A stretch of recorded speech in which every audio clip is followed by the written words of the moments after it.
The year 1814. Portugal. The tides of revolution have passed. The Napoleonic Wars are still echoing, and the small coastal city of Lisbon teems with change. In a modest home, on May 16th, a boy is born who will whisper the secrets of numbers when his world is insisting they remain silent. His name, Daniel Augusto da Silva. From early on, he stands apart. At 15, he enters the Royal Naval Academy, poring over arithmetic and trigonometry while others play. He absorbs mathematics with the zeal of a poet, not simply learning it, but living it. His mind is restless. By day, he dons the uniform of a naval officer. By night, he enters the realm of pure thought, algebra, number theory, mechanics. He refuses the easy path. His peers follow routines. He hunts patterns. He believes mathematics is not mere calculation, but structure, hidden unity, patterns of being. He probes binomial congruences long ignored. He uncovers principles that others will only recognize decades later. He writes, the principle of inclusion, exclusion, the sieve ideas, the generalization of Euler's theorem. In 1852, he presents to the Lisbon Academy his memoir on binomial congruences, concepts so advanced they flutter unnoticed in the shadows of European mathematics. Yet recognition escapes him. He is isolated, writing in Portuguese, distant from the great centers of Paris or Berlin. His health falters. He suffers illness that dims his body though not his mind. His naval teaching duties cough up time and energy, and yet he presses on. Imagine, a man scribbling at midnight, naval reports piled beside him, yet his heart chasing numbers.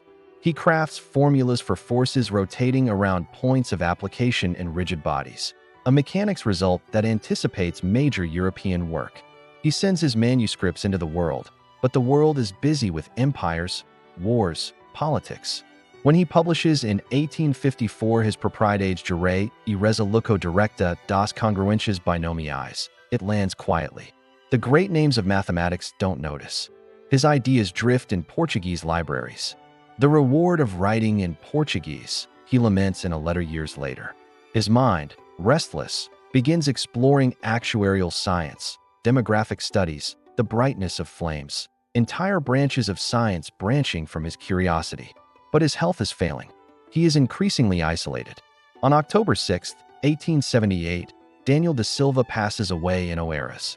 The world barely notices. A naval officer, a Portuguese mathematician, a forgotten genius. But his papers live on. Decades later, historians unearth his memoirs. They recognize what he had done. He laid a foundation for discrete mathematics, for enumeration, combinatorics, the inclusion-exclusion principle that underpins modern computer science, cryptography, algorithmic counting. His life was quieter than the barricades of Paris, yet his internal battle was fierce, a battle for recognition, for truth, for numbers. Daniel Augusto da Silva lived disciplined, thought deeply, and left early, though not as young as Galois, still young enough in the realm of recognition. His life was a whisper among loud names. His death a quiet closing of a chapter. But his ideas? They survived.